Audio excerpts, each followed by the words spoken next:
ये मंत्र जो है, इस भ्रमणा में ना रहना, अब बड़ी बनाई बात ने बिगाड़ियो मत, मुश्किल से सिरे चढ़ी है यह कहानी। कितने संकट झेलने पड़े हैं, दास ने जेल तक जाना पड़ा, झूठे मुकदमों को फेस कर रहे हैं। कोई बात नहीं, परमात्मा हमारे साथ है। हमारा एक बार ज्ञान निखार हो जा, फिर चाहे फांसी दे दियो मेरा, एक बार परमात्मा का ज्ञान उसके बच्चों तक पहुंच जा।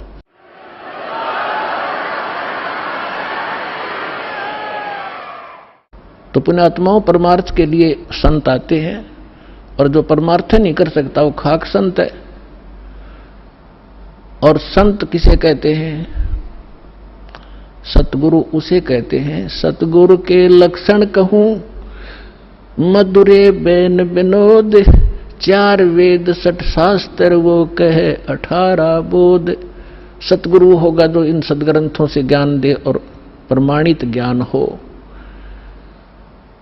अब जो प्रसंग चल रहा है कि जैसे अब आप जी नियमित रहे, अब आपको कुछ दिन समस्या रहेगी, क्योंकि अभी हमारे इस ज्ञान का प्रकाश कम हुआ है। घर घर के अंदर विरोध है, गांव गांव में विरोध है, समाज के अंदर विरोध है, क्योंकि जगत और भगत के क्रियाओं में और विचारों में सदा से भिन्नता रही है। और इसीलिए कहा है कि जगत और भगत का आपस में विरोध रहा ही है, और ये रहेगा भी। जब तक जगत को आप जैसा ज्ञान नहीं होगा तो वो विरोध करेंगे ही करेंगे, स्वाभाविक है, उनको अच्छा सा नहीं लगता। जैसे यहाँ पहली बार कोई व्यक्ति आता है और दूसरा आके प्रणाम करता है, वो खड़ा खड़ा देखता रहता है, ये क्या कर रहे हैं यहाँ पर, उसको अच्छा सा नहीं लगता, क्योंकि वो तो अहंकार में कोई छोटी मोटी पोस्ट हो तो उसने तो भारी बात हो जाती है, कैसे लंबा लेटूं। ये होता उनमें जो भक्तिहीन होते पिछले जन्म के, और पिछले जन्म के भक्ति युक्त प्राणी होते हैं, चाहे कितना बड़ा अधिकारी हो, तुरंत समर्पित हो जाता है। वो पिछले संस्कार उसको अपने आप झुका देते हैं। उदाहरण के लिए जैसे सरसों आपने देखा होगा, सरसों जब तक उसकी फलियों में दाने नहीं होते, यानी उसकी कीमती नहीं होती, तब तक वो ऐसे खड़ी रहती है। और ज्यों ज्यों वो पकती चली जाती हैं और वो उनमें वो कीमती बनती जाती है, उनकी वैल्यू बनती है, वो झुकना शुरू कर देती है।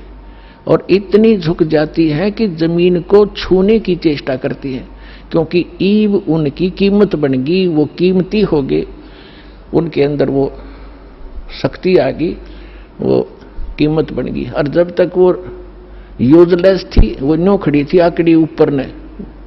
तो इसी प्रकार जो पूर्व जन्म के भक्ति युक्त होते हैं, उनका स्वभाव होता झुकने का, वो खड़े रह ही नहीं सकते। उनके अंदर पिछली भक्ति इतनी जबरदस्त होती है। और जो भक्तिहीन होते हैं वो आकड़े रहा आकड़े, लेकिन उनमें भी भक्ति बन जाएगी। सत्संग सुनेंगे, भगवान की अमृत वाणी सुनने मात्र से संस्कार शुरू हो जाते हैं।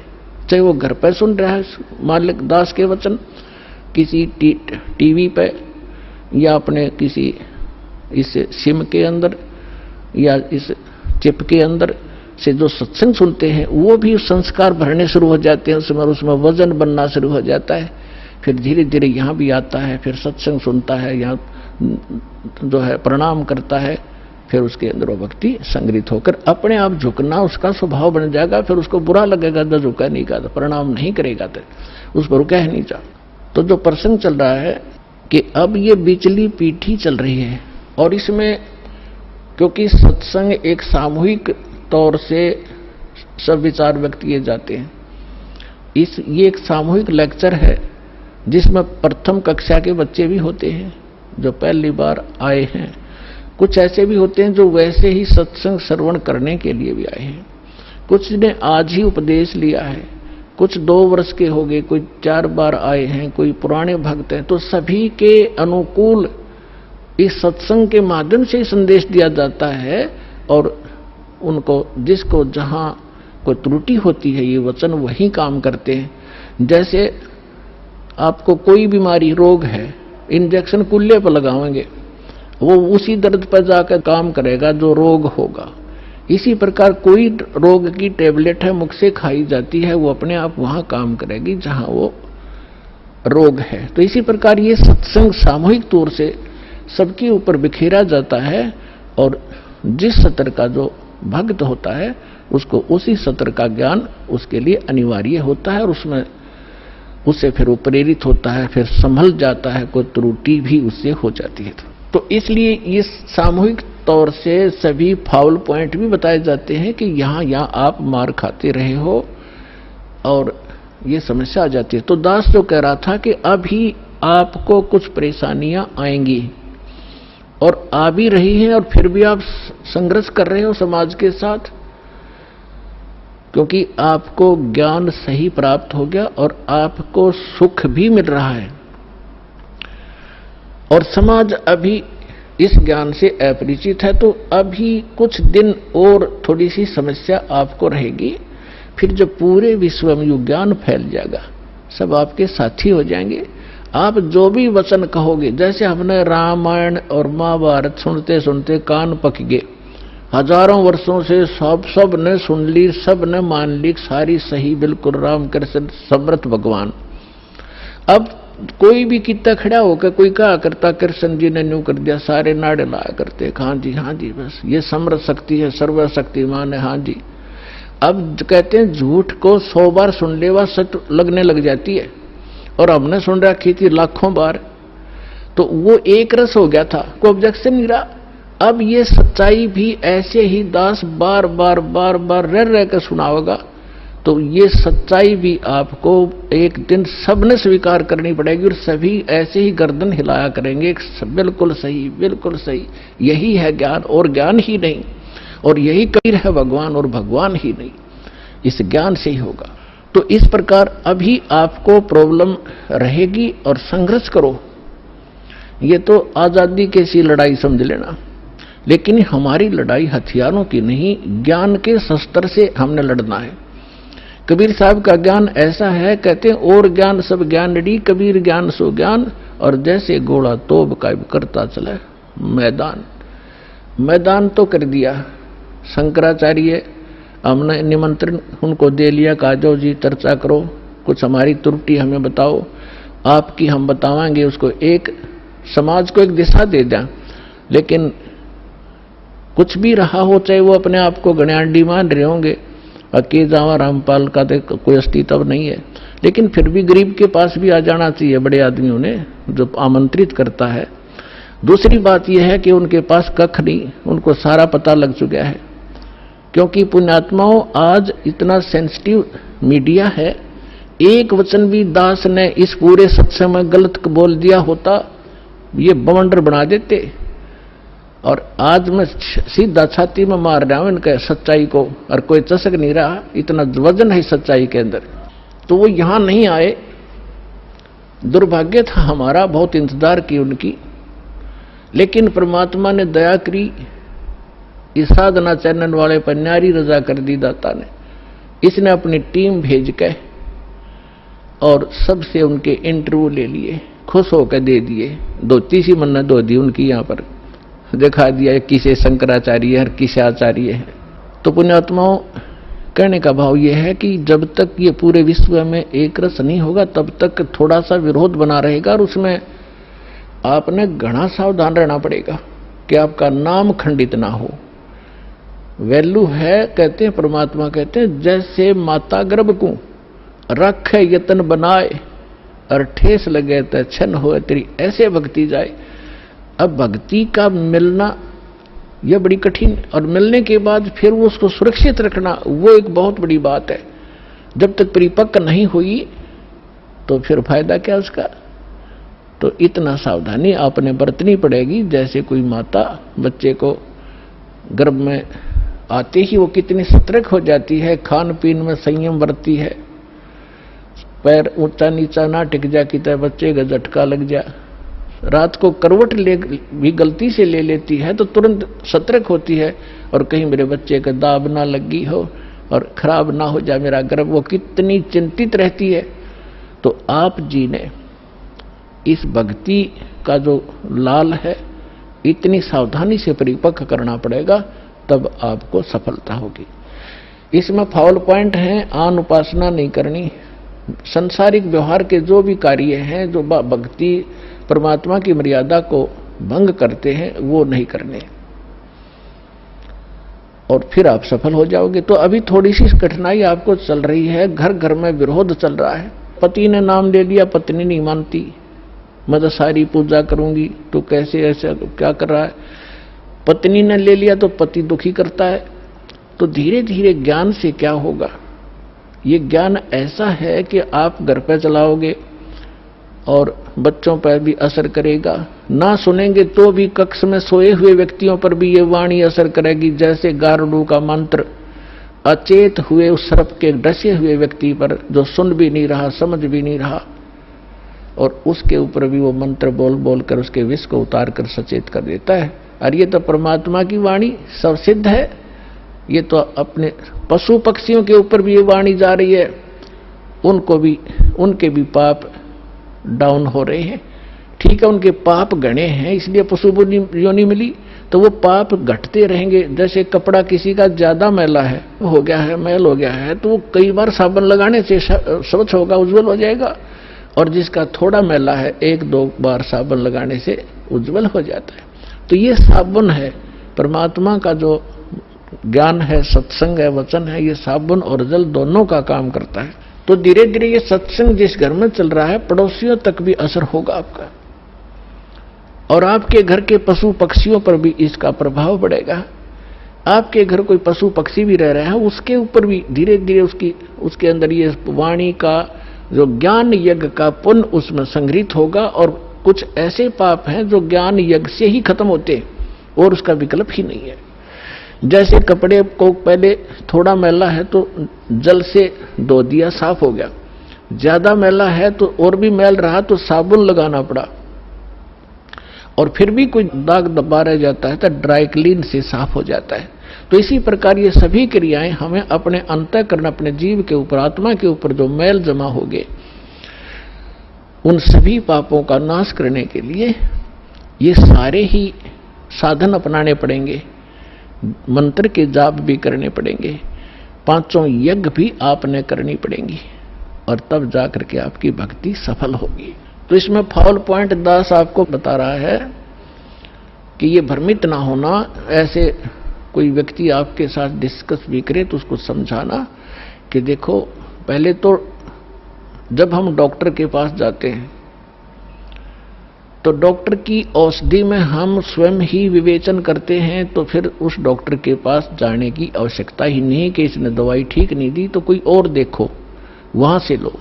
तो इसी प्रकार सबसे पहले तो ये देखो, ये ज्ञान आज तक ना किसी ने सुना और ना सुनाया, किसी के पास था ही नहीं। और जिन महापुरुषों के पास था उनको प्रतिबंध कर दिया था, मालिक ने प्रतिज्ञा करा दी थी कि अभी इसको डिस्क्लोज ना करना। तो महापुरुष थे, वो अपनी अमृतवाणी में बोल के सारा कुछ लिख गए, एफिडेविट बना गए, कबीर इज गॉड, ये वो फाइनल कर गए थे वो महापुरुष, जिनके दास बार बार उनके शुभ नाम आपको सुनाता है। और फिर हमारे सदग्रंथ उसी का प्रमाणित करते हैं कि कबीर इज गॉड। तो फिर ये क्लियर हो गया कि आज तक कोई हमें यही निर्णय नहीं करके बताया कि भगवान कौन है और कैसा है। अब जैसे रामकृष्ण को और विष्णु जी को, शंकर जी को भगवान मानने वाले, उनसे अगर हम पूछा करते थे कभी, वो कहता मैं समाधि लगाता हूं, भगवान देखा आपने? भगवान दिखता थोड़ा ही है, वो तो निराकार है।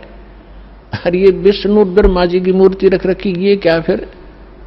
तो हमारा निराधार ज्ञान था, बेसलेस था, हम डामाडोल थे, स्थिर नहीं थे। और इसी प्रकार ये राधा स्वामी किसी ने पूछ लो या किसी महर्षि ने पूछ लो, अभी तक जिनके विचार रहे हैं, परमात्मा तो निराकार है, साकार आता जब रामकृष्ण रूप बन जाता फिर निराकार हो जाता है। तो खाक ज्ञान था इनको। वेद बताते हैं कि वो परमात्मा सशरीर है, मनुष्य दृश्य है, ऊपर सिंहासन पर विराजमान है और उसके सिर पर मुकुट है। ये तो वेद बताते हैं, राजा की तरह बैठा। और यही वो संत बताते हैं जिनको भगवान ने जिन आंखों देखा वहां पर। तो फिर इसमें कोई डाउट नहीं रहा कि हु इज गॉड और कैसा है वो भगवान। तो ये सारे कंसेप्ट क्लियर इस दास न करे, आज तक किसी ने नहीं किए। तो इसी प्रकार इस साधना पर भी विश्वास करना, किसी से डगमग ना होना, क्योंकि काल ने अपने एजेंट छोड़ रखे हैं। वो अपने कर्म बिगाड़े हैं तो वो भी भगवान के बच्चे, पर भ्रमित है, उस काल से प्रेरित है। उनका दुर्भाग्य है कि वो अशुभ काम पर लगे हैं। तो दास की उन सभी संतों से भी प्रार्थना है कि वो भी भगवान के बच्चे हैं और परमात्मा के बच्चों को मिसगाइड करके वो भगवान के दोषी हो रहे हैं। सबसे बड़ा अपराधी इस पृथ्वी पर यदि कोई प्राणी है जो गलत ज्ञान प्रचार करता है, वो भगवान का सबसे बड़ा अपराधी है। और आज देख लो, आज तक इस दास के अतिरिक्त या पहले महापुरुष रहे, उन्होंने जो ज्ञान दिया वो अपने सत्र का दे ही गए, उन्होंने आगे नहीं ये मंत्र वगैरह डिक्लेयर किए, वो बात अलग है। लेकिन वर्तमान में इस दास के अतिरिक्त सभी मिसगाइड किए बैठे ये संत, मंडलेश्वर, आचार्य और शंकराचार्य। तो ये अपराधी उस परमात्मा के, इनको चाहिए अपना भी कल्याण करावें और सच्चाई से अपने अनुयायियों को भी परिचित होने दें, इनका भी कल्याण हो जाएगा। समय आ गया, ये तो होगा ही होगा। ये कह देंगे तो इनका जो है बड़ी शाबाशी होगी, इनकी इज्जत रह जाएगी। और नहीं तो चलिए तो यहाँ आवेंगे, फिर ये अकेले बैठे रहेंगे वहां पर, रोए जाइए अपने कर्माने। आज कौन ऐसा मूर्ख है जो अपने जीवन को नाश करेगा जब पता लग जाए? तो फिर दूसरी समस्या ये आती है कि गुरु नहीं बदलना चाहिए। कोई बात हुई या एक डॉक्टर से इलाज नहीं होता तो 100 बदलने चाहिए अपनी जान बचाने के लिए। और कबीर साहब कहते हैं, जब लग गुरु मिले नहीं साचा, तब लग गुरु करो 10 पांचा। और झूठे गुरु के पक्ष को तज ना लावे वार, और द्वार ना पावे शब्द का वो भटके वार का वार। और इतना शीघ्र बदल देना चाहिए गुरु को। कबीर साहब कहते हैं कि डूबे थे पर उबरे, गुरु के ज्ञान चमक, और बेहरा देखा जरजरा, उत्तर चले फड़क। पहले बेड़े होया करते थे, फ्लोटिंग लकड़ियों का एक बेड़ा बना लिया। अभी तो नौका तो बहुत बाद में चली है, पहले बेड़ा होया करता था, उसके ऊपर बैठकर दरिया को पार करके अपना कोई काम करने जाते थे, उन बेड़े के ऊपर बैठ के जाया करते। तो वो बेड़े कई बार गल जाते थे, कंडम हो जाते थे।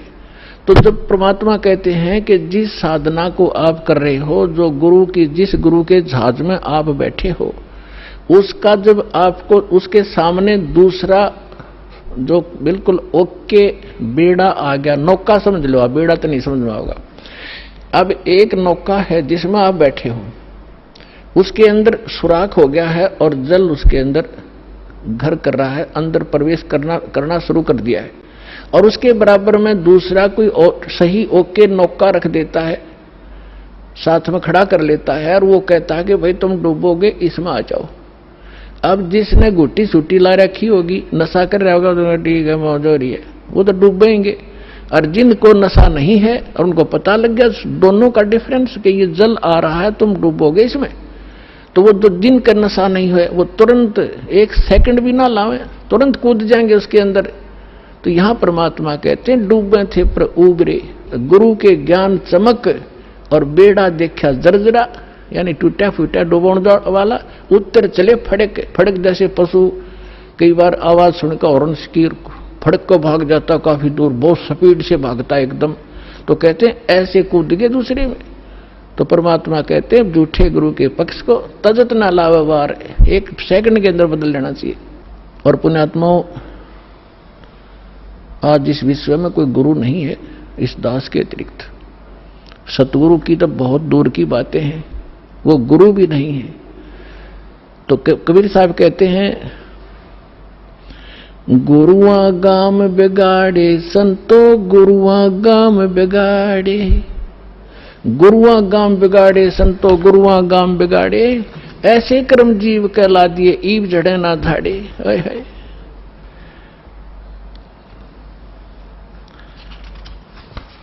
अब परमात्मा रह रहकर अपने उस ज्ञान के माध्यम से हमें बताना चाहते हैं कि गुरुआ गाम बिगाड़े संतो, इन गुरुआ गाम बिगाड़े, इन नकली गुरुओं ने जगह जगह गुरु बने बैठे, और ऐसे कर्म जीव कहला दिए, बहुर झड़े ना झाड़े। अब कोई जो भी पूजा उन्हें चपका दी, उनका ये कर लो, श्राद्ध निकाल लो, फलाना कर लो। अब वो उनको छोड़ना नहीं चाहते, जबकि सारे शास्त्र विरुद्ध साधनाएं हैं।